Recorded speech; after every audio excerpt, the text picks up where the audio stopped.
कहानी कुर्सी की देख रहे हैं आप। आज राष्ट्रीय सुरक्षा सलाहकार अजीत डोवल को प्रतिष्ठित लोकमान्य तिलक सम्मान दिया गया। डोवल को यह सम्मान गृह मंत्री अमित शाह ने पुणे में आयोजित कार्यक्रम में दिया। इस दौरान अमित शाह ने अजीत डोवल की जमकर तारीफ की।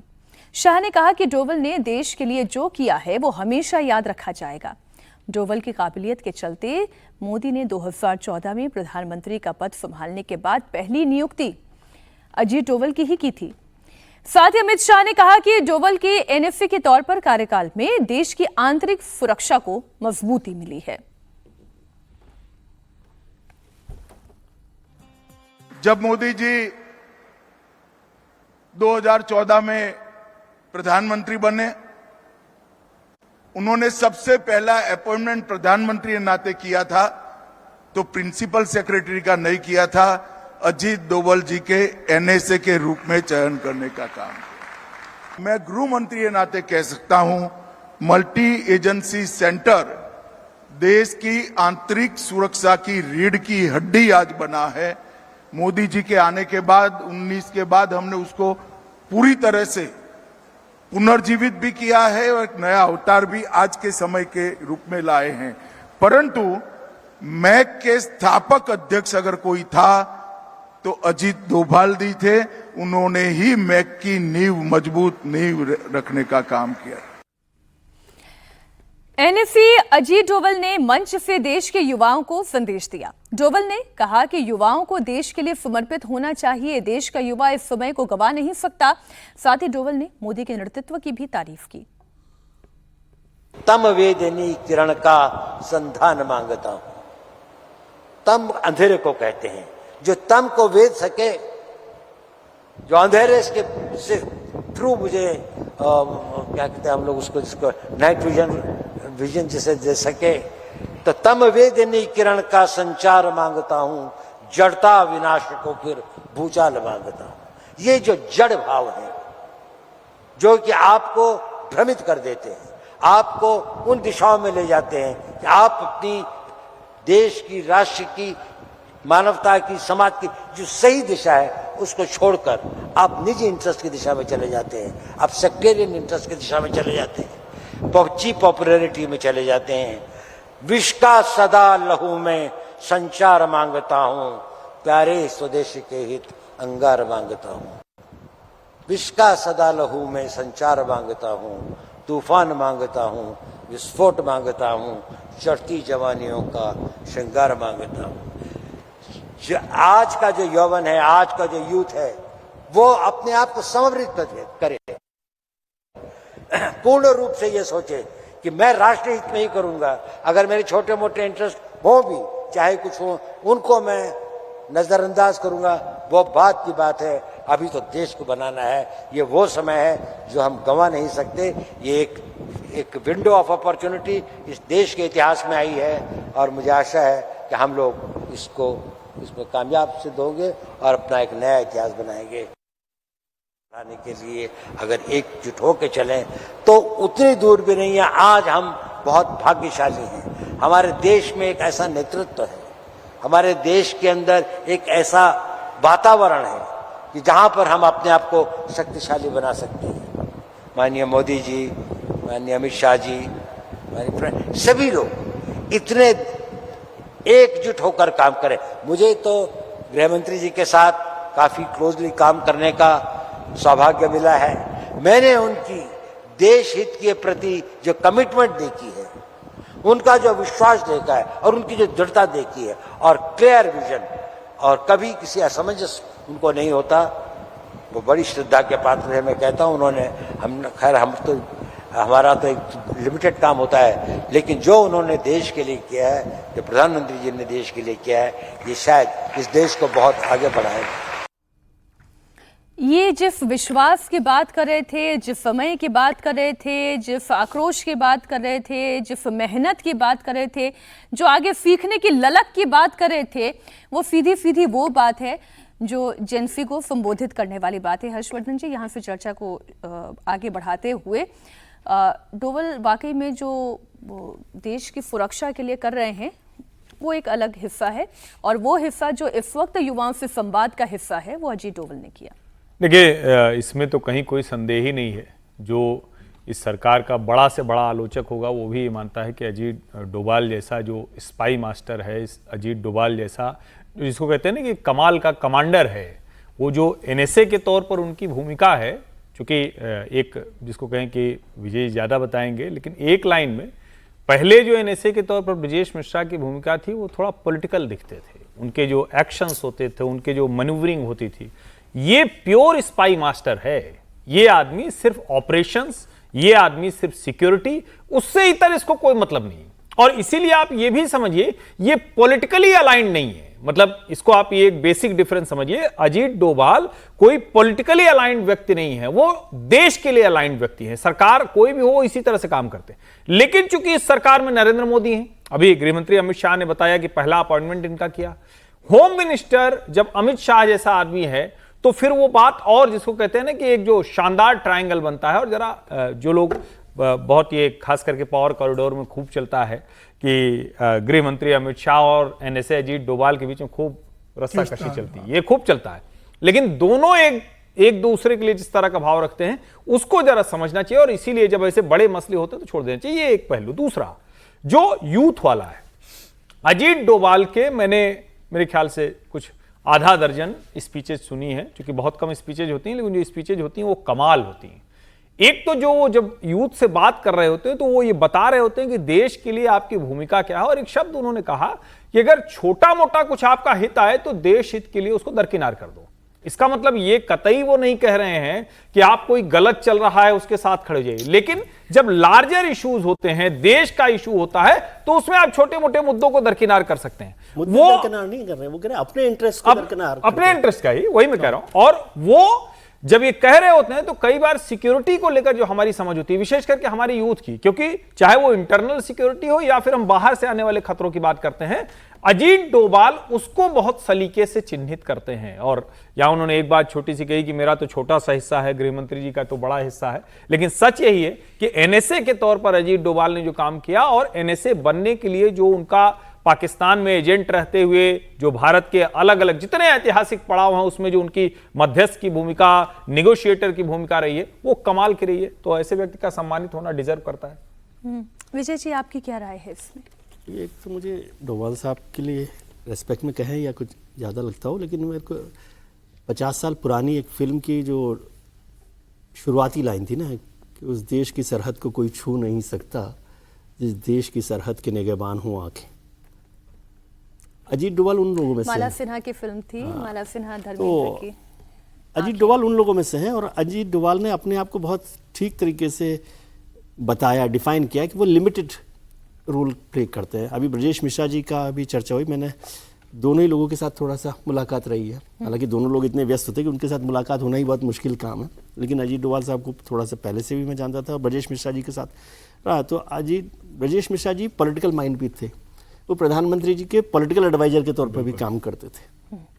लेकिन अजीत डोभाल बहुत फिक्स तरीके से देश की सिक्योरिटी को लेकर काम करते हैं और उसमें इधर उधर नहीं होते। और दूसरी बात, आप यदि देखें इस सरकार के 12 साल पूरे हो गए, प्रधानमंत्री नरेंद्र मोदी और एनएसए अजीत डोभाल, दो ही लोग नहीं बदले, बाकी सब लोगों की भूमिकाएं, जिम्मेदारियां कुछ कुछ बदलती ही रही हैं।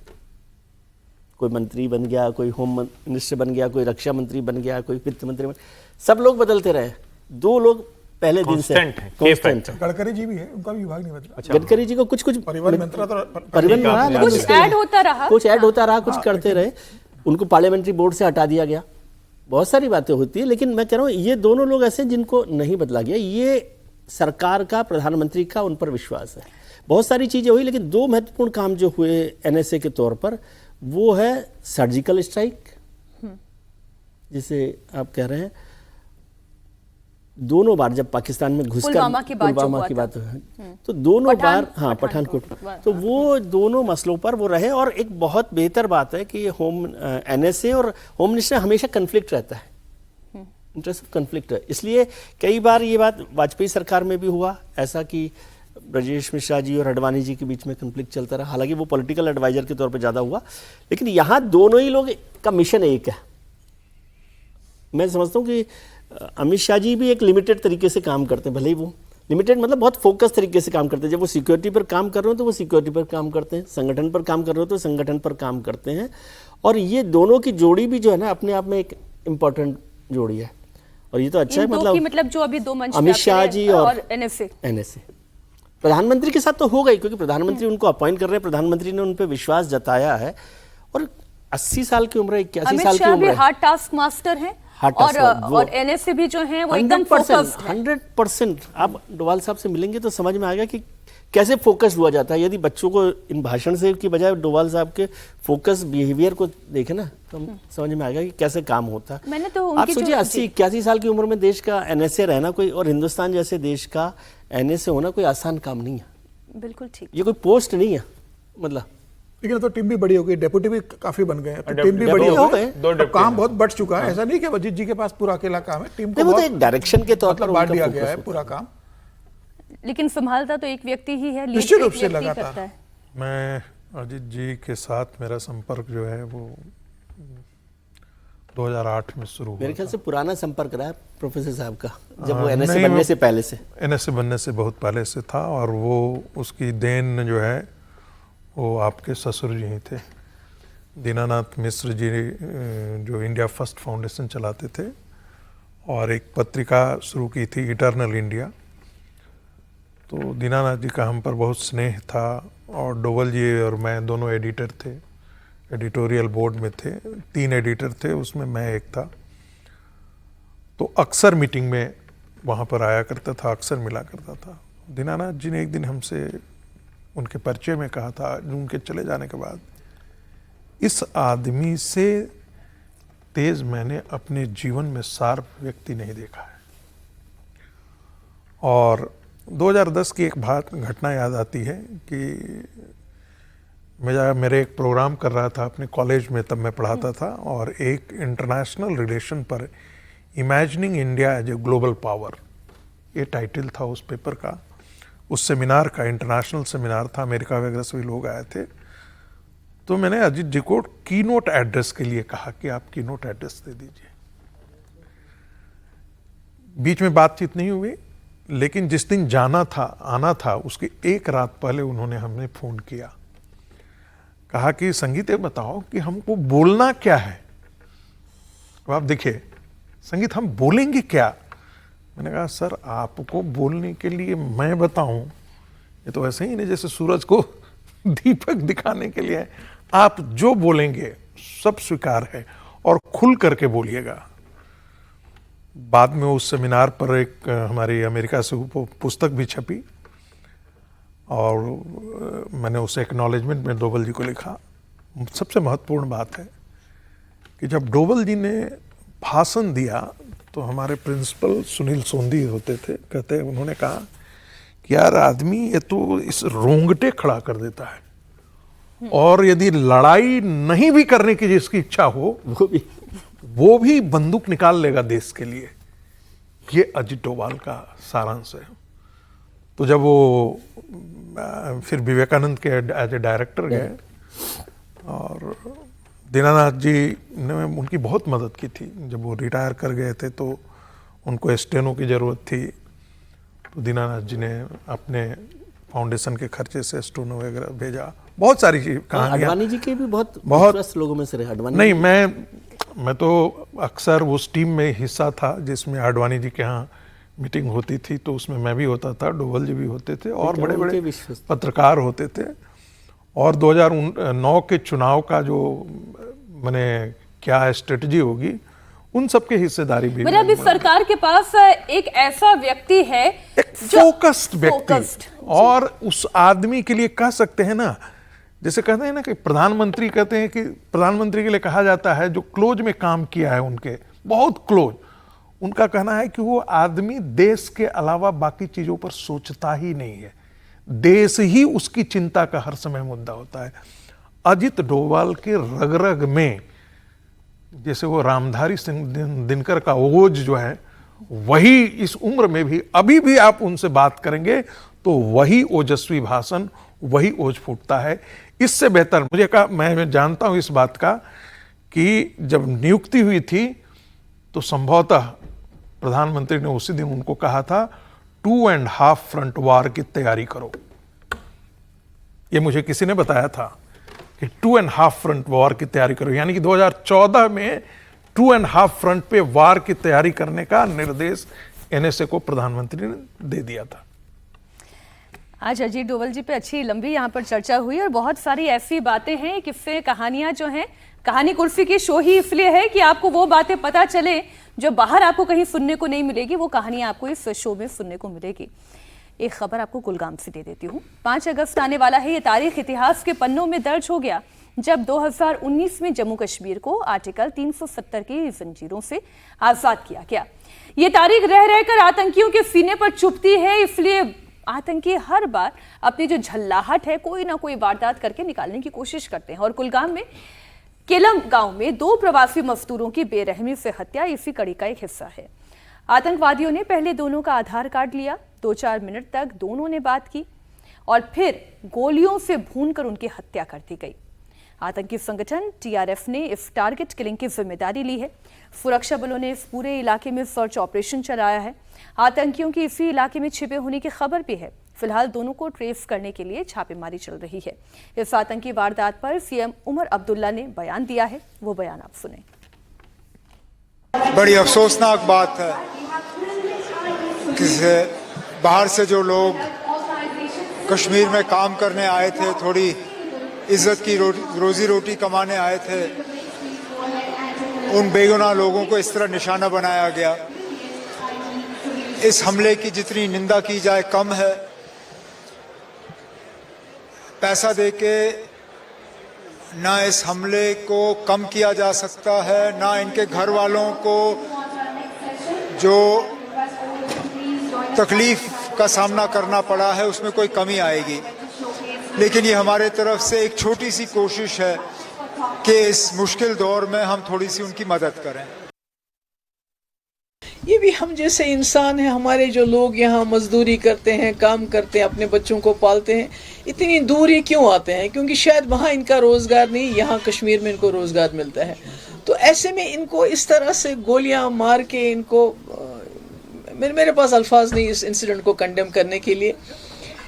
मुझे लगता है कि ये सिलसिला रुकना चाहिए और जो सिक्योरिटी है, जो यहाँ इतना सिक्योरिटी की वजह से लोगों को इतना अजाब है लोगों पे, उसके बावजूद ये इंसिडेंट्स होना, मुझे लगता है कहीं ना कहीं सिक्योरिटी में कोताही है। हम जिस टीआरएफ की बात कर रहे हैं, द रेजिस्टेंस फ्रंट, ये जब से बाकी आतंकी संगठन समीर जी खत्म हुए हैं, उनकी रीढ़ की हड्डी टूटी है, तब से ये फ्रंट आकर खड़ा हुआ है। क्योंकि अब हम अजीत डोभाल की बात कर रहे थे तो उसी के कड़ी में हम इसको भी जोड़ लेते हैं। बड़ा चैलेंज इस वक्त सिक्योरिटी एजेंसीज के पास ये है कि पूरी तरीके से कैसे खत्म किया जाए।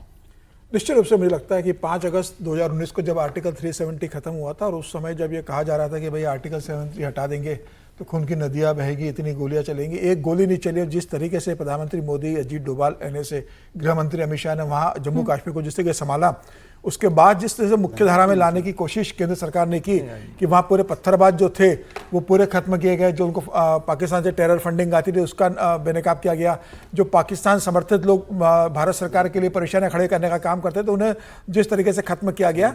तो ये छोटी छोटी घटनाएं लगभग खत्म हो चुकी थी। लेकिन अब चूंकि 5 अगस्त आ रही है और जो कहा जा रहा था कि भाई अब जम्मू कश्मीर को राज्य का दर्जा वापस दे दिया जाए, तो मुझे लगता है कि अभी जो नहीं दिया जा रहा है बहुत अच्छा फैसला है कि प्रधानमंत्री मोदी इस बात को जानते हैं, गृह मंत्री अमित शाह इस बात को जानते हैं कि वहां अभी थोड़ा और समय चाहिए। उमर अब्दुल्ला को पूरा अधिकार देने की स्थिति नहीं है। पुलिस उनको दी नहीं जा सकती, सेना सेंटर के हाथ में, पुलिस भी अभी एलजी मनोज सिन्हा जी के हाथ में।